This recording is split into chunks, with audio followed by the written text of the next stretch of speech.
Shalom, selamat malam saudara-saudari yang dikasihi Tuhan. Setelah melewati sepanjang hari dengan segala kesibukan, jeripaya dan perjumpaan, saat inilah waktu yang tepat untuk kita menghentikan sejenak segala rutinitas. Mari kita siapkan hati dan pikiran untuk datang ke hadirat Tuhan, menyambut firman Tuhan yang memberikan ketenangan dan kekuatan baru bagi jiwa kita sebelum beristirahat. Mari berdoa. Bapa kami yang di surga, kami mengucap syukur untuk penyertaan dan pemeliharaan-Mu sepanjang hari ini. Di heningnya malam ini, kami datang meluangkan waktu untuk mendengarkan firman-Mu. Lembutkanlah hati kami dan terangilah pikiran kami dengan Roh Kudus-Mu, agar kami dapat memahami serta melakukan firman itu dalam hidup kami. Dalam nama Tuhan Yesus Kristus kami sudah berdoa. Amin. Judul renungan malam ini, Jemaat harus mengikuti aturan Sang Penebus. Ayat renungan diambil dari kitab Matius pasal 5 ayat 24. Firman Tuhan berkata, "Pergilah berdamai dahulu dengan saudaramu, lalu kembali untuk mempersembahkan persembahanmu itu." Mereka yang ditunjuk untuk menjaga kepentingan rohani jemaat, hendaklah berhati-hati untuk menetapkan teladan yang benar. Jangan memberi kesempatan untuk iri hati, kecemburuan, atau kecurigaan.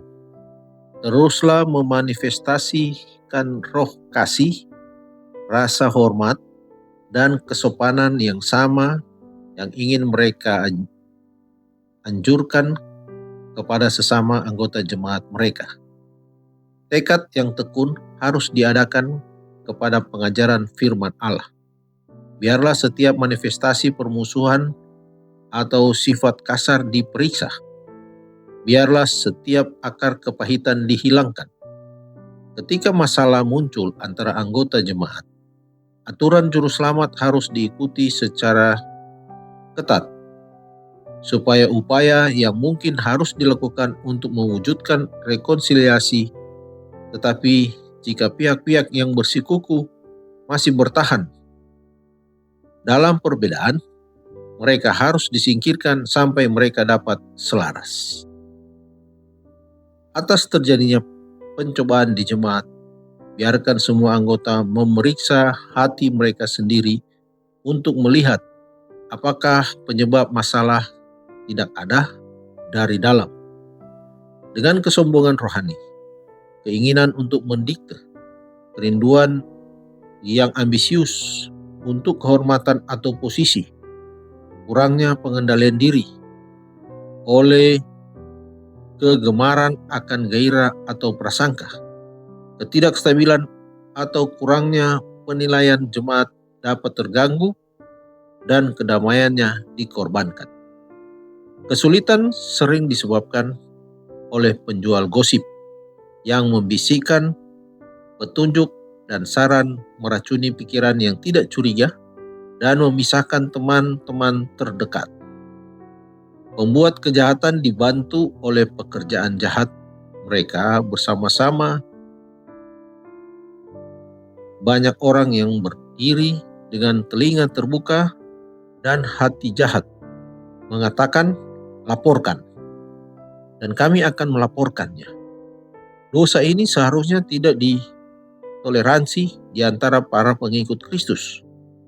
Tidak ada orang tua Kristen yang mengizinkan gosip diulang dalam lingkaran keluarga atau pernyataan untuk dibuat meremehkan anggota jemaat. Orang Kristen harus menganggapnya sebagai kewajiban agama untuk menekan roh iri hati atau persaingan.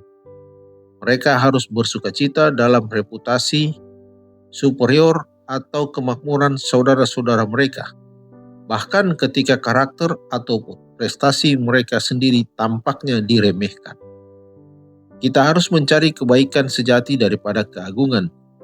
Mereka yang memiliki pikiran Kristus akan memiliki pandangan yang rendah hati tentang diri mereka. Mereka akan bekerja untuk kemurnian dan kemakmuran jemaat dan siap untuk mengorbankan kepentingan dan keinginan mereka sendiri daripada menyebabkan perselisihan di antara sesama anggota mereka. Dikutip dari buku Testimonies for the Church, jilid 5 halaman 241-242. Mari berdoa. Bapa di dalam surga, kami mengucap syukur atas firman-Mu malam ini yang mengingatkan kami untuk senantiasa hidup taat dan setia mengikuti setiap aturan serta teladan Sang Penebus kami, Yesus Kristus.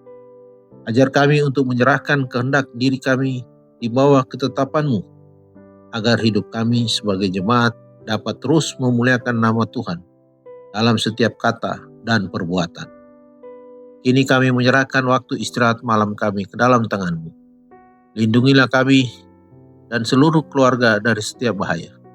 Berikanlah tidur yang nyenyak dan pulihkanlah kesegaran tubuh serta jiwa kami. Biarlah besok pagi kami bangun dengan sukacita dan semangat baru untuk kembali melayani-Mu. Dalam nama Tuhan Yesus Kristus, kami sudah berdoa dan bersyukur. Amin. Selamat beristirahat. Tuhan Yesus memberkati.